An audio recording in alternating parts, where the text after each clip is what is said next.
Bonjour à tous et bienvenue dans un Parole d'expert consacré au crédit. Et pour en parler, nous recevons Franck Ferrari, conseiller en gestion de patrimoine du cabinet Alliance Patrimoine. Franck, bonjour. Bonjour Philippe. Franck, jamais les taux d'intérêt n'ont été aussi bas.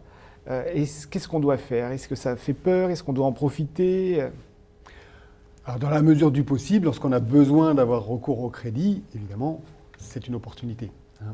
On a des taux exceptionnellement bas, effectivement, ça n'a jamais existé. On peut refaire tout l'historique des crédits, des financements. Et puis aussi des possibilités de faire des emprunts sur des taux beaucoup plus longs, donc ce qui permet de réduire les échéances mensuelles et donc d'avoir une capacité d'épargne ou de financement plus importante. Ceci dit, attention, on n'a pas tous les mêmes possibilités. Les banques, malgré ce que l'on voit partout, malgré les taux bas, ne prêtent pas à tout le monde et sont beaucoup plus sélectives sur les profils. Et donc c'est vrai qu'on a beaucoup de clients déçus qui nous disent « mais je ne comprends pas, mon voisin a eu tel taux sur telle durée ». Oui, mais il avait peut-être d'autres avoirs ou d'autres arguments à présenter à sa banque. Bon, il ne faut pas rêver, donc les banques sont devenues très sélectives sur les profils clients. Et ça explique peut-être pourquoi on n'assiste pas à une ruée vers l'immobilier. Oui, c'est une part de l'explication, puisqu'encore une fois, les banques ne prêtent pas à tout le monde et aux mêmes conditions. La seconde chose, c'est que c'est un peu un effet mécanique qu'on constate souvent lorsqu'il y a un avantage fiscal ou des taux de crédit qui baissent. Mais effectivement, les vendeurs, eux, se disent à pouvoir d'achat égal, je peux leur vendre quelque chose de plus cher ou ils auront d'autres possibilités. Donc les prix de l'immobilier ne baissent pas forcément.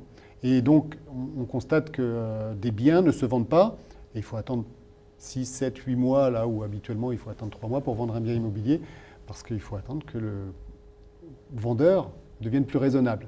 Mais ce qui explique le fait qu'on n'ait pas forcément une ruée sur l'immobilier malgré les taux de financement. Mais alors, hors de l'immobilier, Franck, on peut emprunter à taux très bas pour aller investir cet argent sur des rendements supérieurs, non? Oui, bien sûr. Les taux bas dans le financement, ça concerne également les taux bas dans l'épargne. Ça, c'est une première chose. Mais on peut profiter des deux, c'est-à-dire qu'avec le financement avec des taux intéressants, on peut l'utiliser comme effet de levier pour investir notamment sur de l'immobilier papier, des SCPI, qu'on logera dans des contrats d'assurance par exemple, des contrats d'épargne. Donc ça permet de bénéficier quand même indirectement des taux bas du financement. Alors on voit que les taux bas ont des effets aussi plutôt négatifs, là du coup, pour un investisseur qui serait plutôt du côté obligataire ou qui aurait des fonds en euros. Et là, il est obligé d'agir, quoi. Oui, alors certains ne le font pas, c'est leur choix. Mais effectivement, il existe tout un tas de solutions qui permettent de dynamiser un peu son épargne, et notamment les fonds euros ou l'épargne obligataire notamment, ou les SICAV monétaires qui rapportent quasiment rien aujourd'hui, et ça ne va pas aller en s'améliorant. Alors qu'est-ce qu'ils peuvent faire? Alors ils peuvent effectivement dynamiser leur épargne sur des unités de compte, avec accepter une part de risque, mais qui finalement est relative dans beaucoup de cas. Ou alors mettre son épargne en gestion sous mandat, qui permettra de laisser faire des professionnels et de dynamiser encore une fois la rentabilité de son épargne. La solution de l'épargne salariale ou de l'épargne retraite qui offre des opportunités intéressantes. Des SCPI, on l'a parlé tout à l'heure, des SCPI absolument. Et donc voilà tout un tas de possibilités qui s'offrent pour dynamiser son épargne et diversifier.